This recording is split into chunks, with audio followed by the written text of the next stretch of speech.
guys, I'm Steph. Thanks so much for checking out my video today.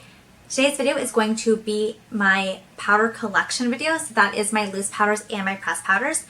My last video that I just posted was a battle of the drugstore pressed powder. So if you're interested to see what I think the best powder is, then make sure you go check out that video. Before we get into this, I forgot to mention that if you're into collection videos, I have already done quite a few on my channel, so I will link the playlist down below in case you want to see my other collection videos. So that is foundations, primers, setting sprays, and like all of my lip stuff. So lipsticks, lip glosses, lip liners, bullet lipsticks, liquid lipsticks, all that videos are down below. So I have 14 pressed powders, or products that I use as pressed powders. So this first one is the NYX HD finishing powder. This isn't banana. The thing is, this cracked, so it is now a mix of this and another loose powder I'm going to show you from Natural Collection, because this is very yellow, but I don't love it under the eyes. So I mixed it with that, which is a bit more pink to give it more of a neutral. So there's a swatch of it right here. I'm not sure if you can see it. It is like very, very light. I'm not sure if swatches are going to do anything for this. Part of me like wants to swatch it on here so you can see it. But yeah, so I wanted to make it a bit more neutral so that I could actually get some more wear out of it. So this next product is the Infallible L'Oreal Pro Matte, and I actually have this one that is open, and I had forgot I purchased it and I asked my mom for it. So I actually have a second one that has never been opened. I'm not going to open that one quite yet. This is in the shade 100 Porcelain. I had it in a project pan at the beginning of the year and have hit pan on it. I'm not sure if you're going to be able to see a swatch of it. This one is definitely a lot more pink. I'm not sure we can see it compared to the NYX one. This is the Maybelline Fit Me In 110 Porcelain. Again, this is a powder I have hit pan on this year. A bit more pink. I would say it is more neutral than the L'Oreal one. And there is a swatch of it. I mean, I don't know how easy the swatches are going to be able to see. The whole point of pressed powder to me is for it to be close to my skin tone. I do really enjoy both the L'Oreal and the Maybelline. Next is the Essence All About Matte. This is just in the shade Translucent. I have hit pan on this one as well. This is very powdery formula, definitely like very white. I'm not sure if you can tell there, but it definitely is just like straight up white. So if you have a darker skin tone, I'd be more less inclined to go for this one just because it is so powdery. The pressed powder I am wearing at the moment is the Covergirl Outlast All Day. This has kind of been my go-to powder recently. Though it is in the fair shade 810 Fair to Light, it's definitely one of my darker powders. I'm not sure if you can tell. Hopefully the swatches will do something for this. So here's this one kind of swatched compared to all the other ones. I'm not sure if the swatches are really doing any point right now, but it definitely is fair. I would say it also has quite a bit of pigment to it, so it could definitely be used as a powder foundation in my opinion. This one is super reflective. This is the Urban Decay Naked Light, and this is the compact right here. It's definitely more of a neutral shade. I find a lot of pressed powders tend to be very cool tone, so it's nice that this one is a bit more neutral.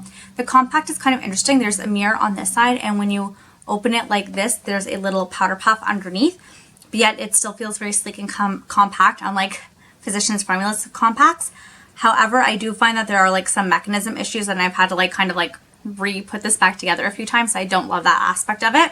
And the last powder I have open is actually a highlighter. This is the Essence Pure Nude Highlighter. I find that this is just too dark on me to be a highlighter, so I actually use it as a finishing powder. This is how I think I would use like the Hourglass Ambient Lighting powders. That is it right there. I'm not sure if you can see the swatch, but it just has like a bit of color to it.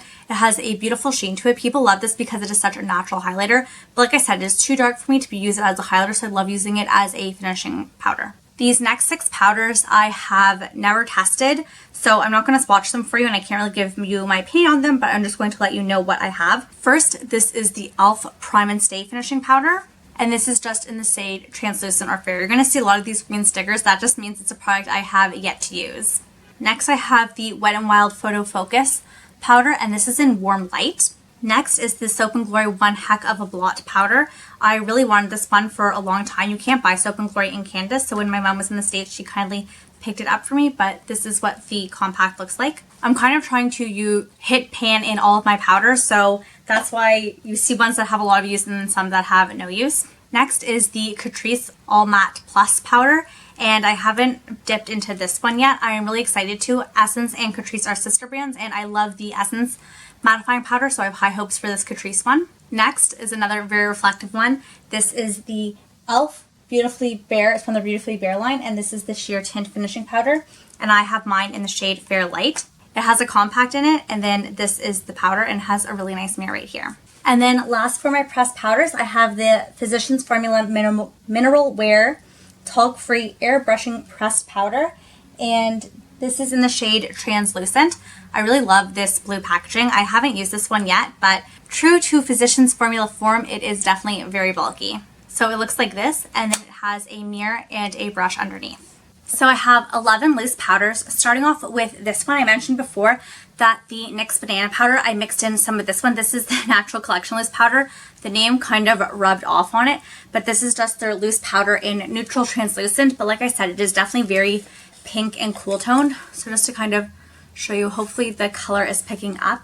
It is definitely like very, very pink. And so much so that I feel like I cannot use it on my face alone. So I like having a more yellowy powder so I can kind of mix it in and get the use out of it that way.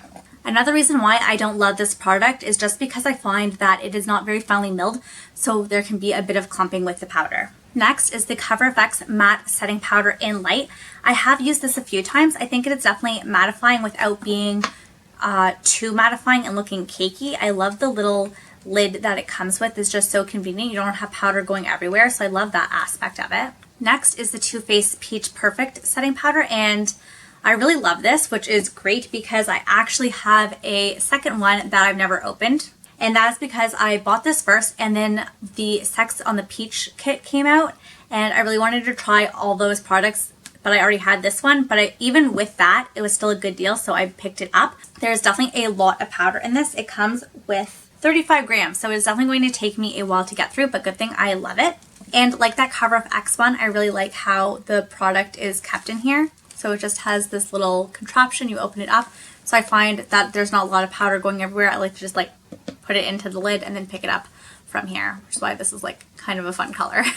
Oh, I forgot to mention, this definitely has the peach scent. I personally don't mind it, but because it is a loose powder, you can definitely get some into your mouth and it tastes like peach. So it can be a little off-putting, and it also just makes you realize how much powder you probably inhale when doing your makeup.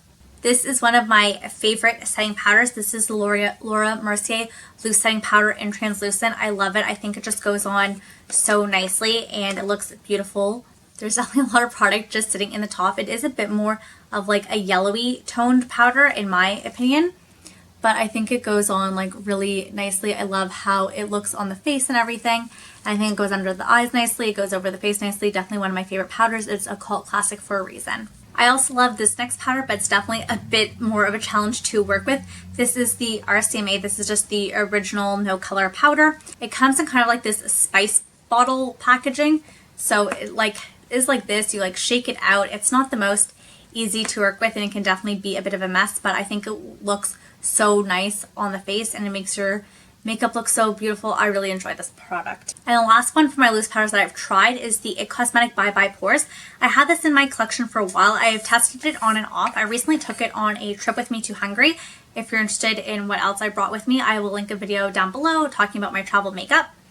It comes with this little powder puff, and it's just a really nice powder. I think it can look so beautiful under the eyes when you set it with this powder puff, and I really enjoyed it. These next four powders are unopened and I have yet to try them, but I'm just going to quickly share them with you. The first is from Maybelline. This is the Fit Me Loose Finishing Powder in Fair Light, and I've heard a lot of great things about this, so I'm definitely excited to bring it out at some point. Loose powder just takes so long to get through, and I do have so many of them, but I definitely feel like I need to start rotating a little bit more. I got this one a while ago. I do not even think it's being sold anymore. This is the NYX Smooth Skin Loose Base Powder, and I'm really excited. I've heard so many great things about it. I'm not sure if you can tell. It still has like the plasticky wrapping on it, so definitely got to break this one out. Before Covergirl did their rebranding, I picked this one up because it was on super sale. This is just their Professional Loose Powder in 105 Translucent Fair. There's so much hype on this all over YouTube that when I went to the States, I made sure that I went to a Walmart to pick up the Kodi Airspun. I've heard that it does not smell the greatest. I have yet to open it, so I don't know if I can't attest to that fact, but I just heard so many amazing things about it. Like, even though it has a really strong smell, people say really, like, it's an amazing powder. So I wanted to test it out for myself. So I picked it up, but have yet to test it. And there you have it. Those are all my pressed powders and my loose powders. Thank you guys so much for watching. Please comment down below and let me know what category you would like to see next for my collection videos. I was thinking to move on to base products, so let me know if you want to see bronzer, blush, highlighter, what interests you guys. I hope you have a great day or night wherever you are. Bye!